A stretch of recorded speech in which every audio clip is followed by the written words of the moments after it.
start.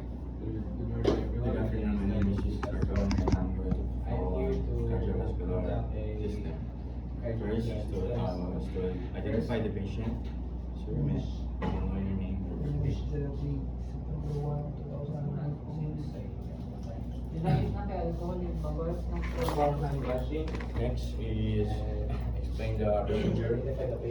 Explain the procedure. So this is to detect early signs and symptoms of your cardiovascular. Next is perform imaging. And position the patient on supine position for the head of the base, 30 to 45 degrees. Assist the patient to the supine position. Make sure the head of the patient Next, inspect the carotid arteries. Inspect and palpate the carotid arteries. Next, inspect the carotid artery. Next is palpate.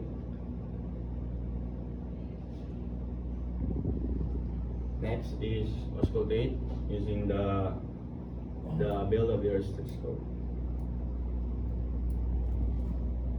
Then after that, auscultate using the bell of stethoscope.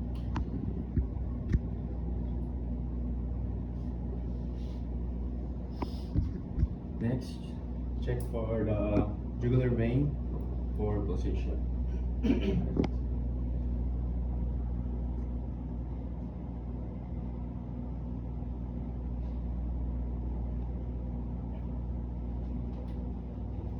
Sige, pangitan na tuloy ang cellphone. Cancer ng bulging, sir.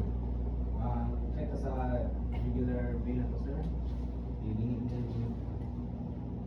Inspect Next the regular is vein. check the If there is precardium any bulging. and also inspect the precardium After that, and check the fourth and fifth intercostal space for So, pulsation.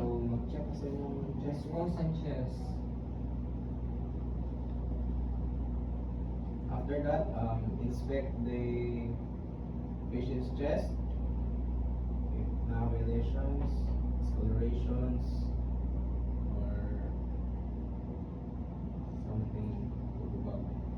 So after that, after inspecting the chest is palpate the aortic area. Sure ka? Kaso kaupuan mo, kaso. Next is to auscultate. Asa naman for the fifth intercostal na to? Palpate the 4 and 5 intercostal space. Sure ka, kaso, manali ang for the fifth ni mo, mitral. Asa ang mitral dapit? Ubos na ni Paul. Na. Sir ko, nagunsa na ka. Wala pa ka nag-pulsate sa fourth of fifth. Mana sir?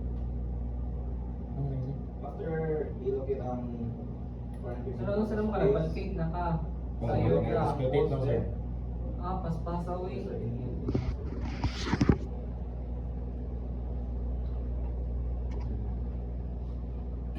After palpating, auscultate using the Next. diaphragm of the stethoscope. Next, next question.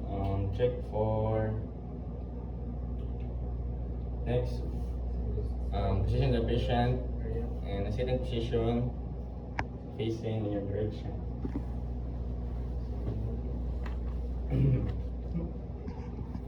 Next is inspect the upper extremities for discoloration and muscle.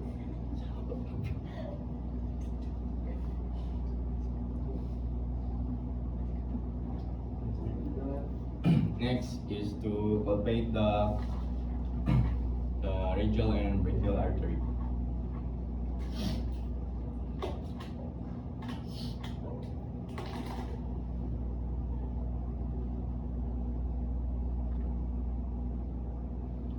Okay, so Next is auscultate the body. position the patient in the supine position. Inhale, exhale, sir. Next is going to check the lower extremities, check the temperature, masses, Nagadaman ang out. and also for the fitting edema.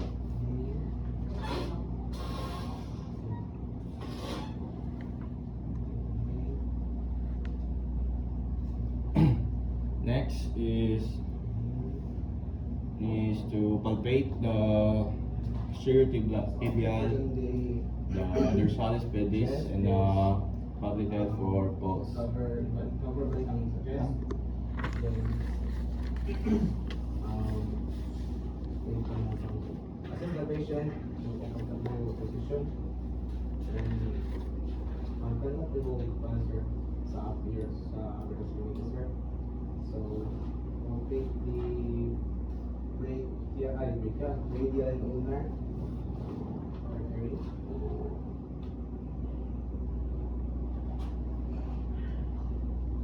Next, position the patient in a comfortable way.